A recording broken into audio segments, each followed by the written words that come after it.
Okay, hello everyone. This is July 3rd, 2017.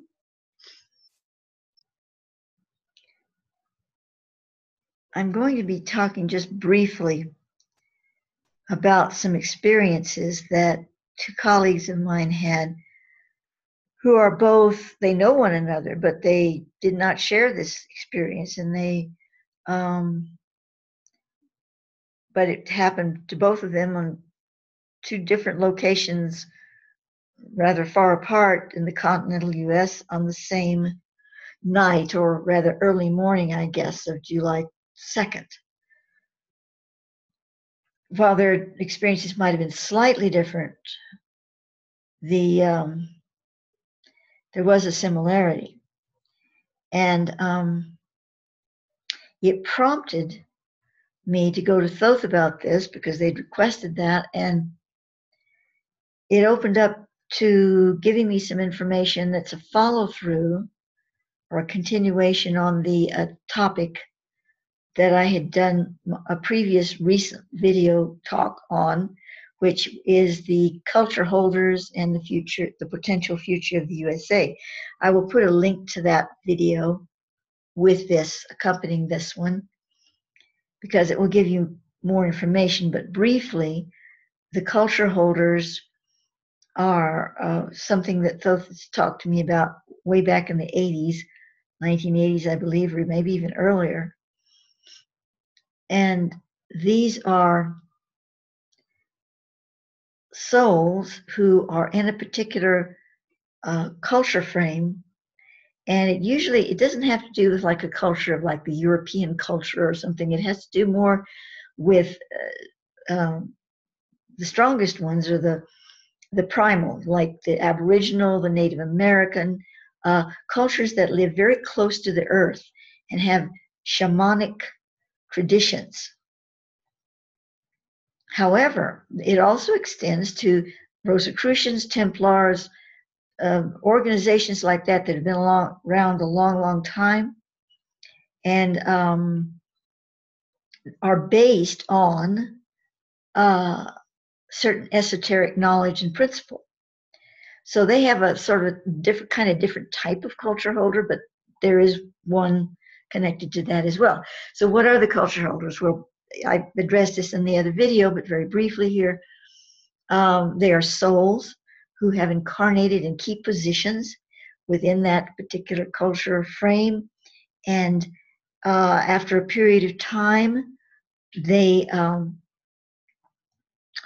instead of keep reincarnating back into that culture, they become culture holders on the inner planes, and they simply hold a focus for that culture and their belief system that helps it carry through time generationally. It kind of protects it and it guides it. I say it, even though it's a soul that's doing this, it's really creating a shield, an envelope of energy. It's acting as a conduit for that.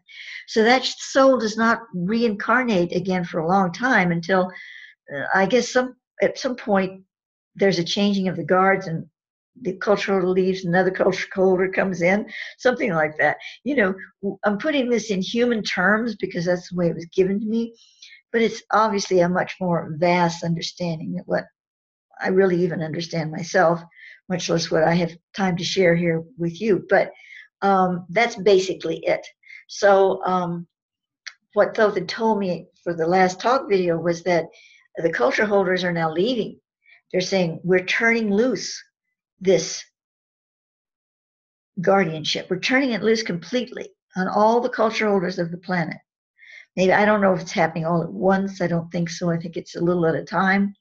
But rather quickly, all the culture holders are turning loose.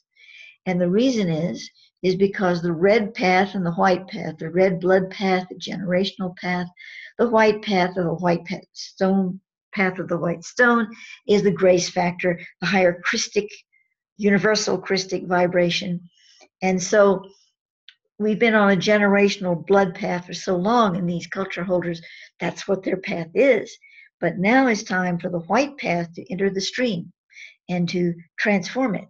And as it's doing so on such a high level and rate, the culture holders are no longer necessary. In fact, they would be holding back the true progressive order of what is coming forth here.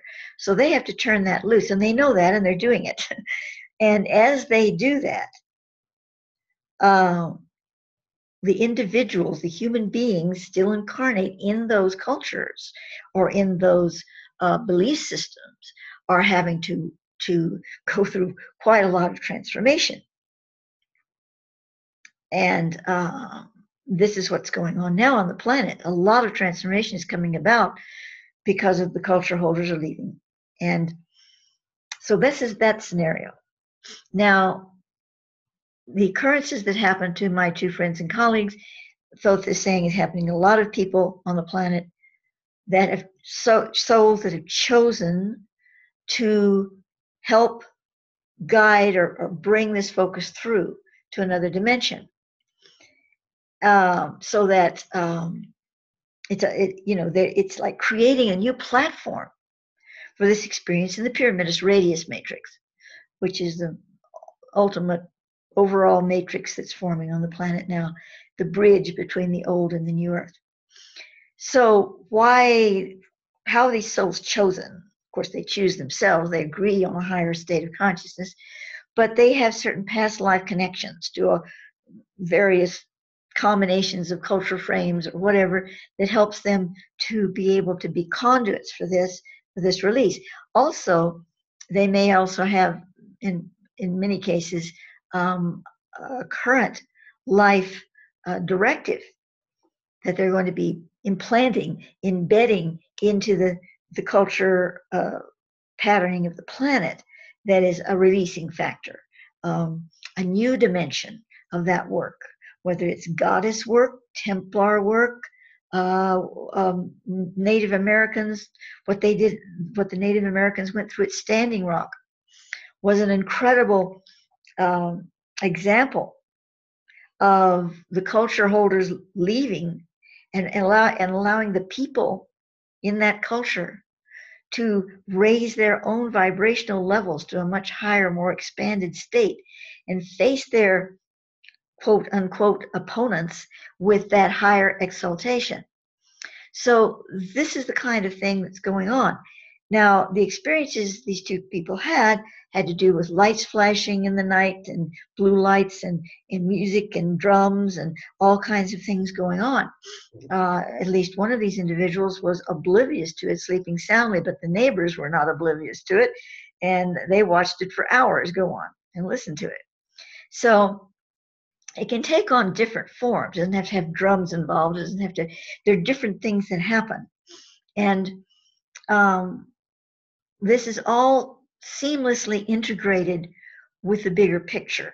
So it's not like, I mean, who's conducting this? You could say, okay, well, who's causing all these phenomena to take place that my friend saw, but also Thoth is saying other people are experiencing it as well at different times, different ways, whatever. They're all experiencing it because this is what's happening. They're helping the movement to be created, to be lifted into this new vibration.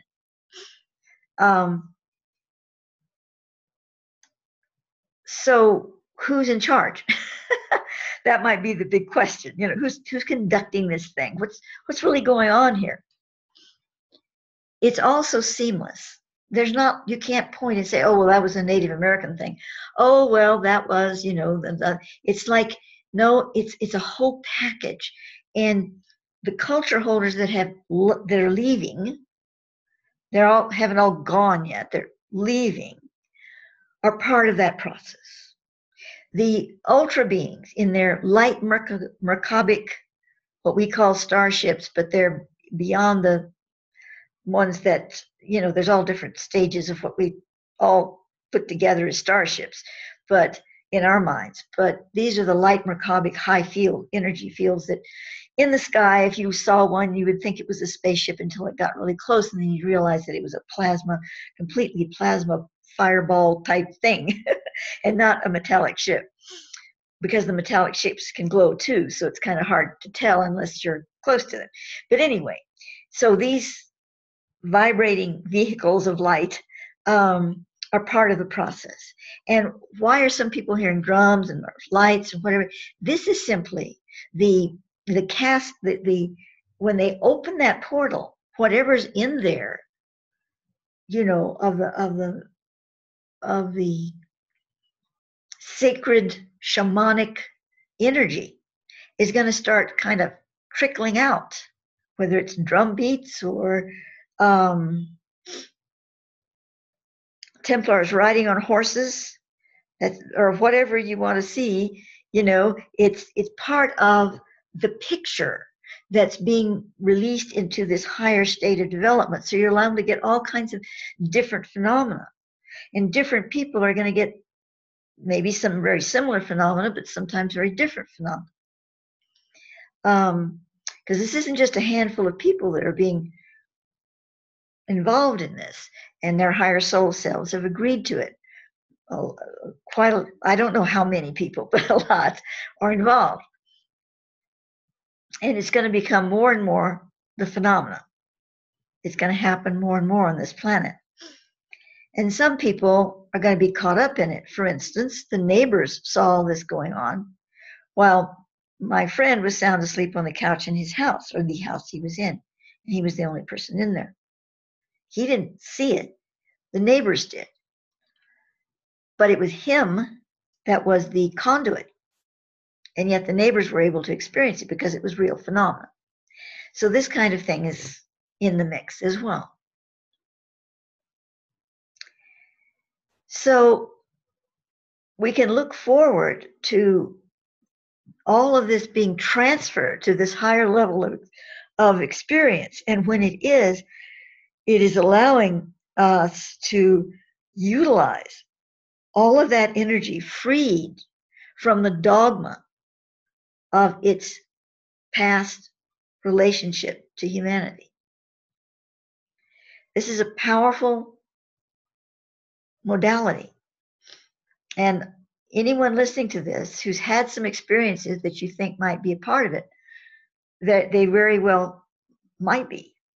And you don't have to do anything with it. You just have to be part of the process and allow it to happen, because you're acting as a conduit to these energies and this focus for the planet. I believe that's all I have to say here for now. Probably there will be more at a later time, but I don't want to make this too long. So thank you for listening.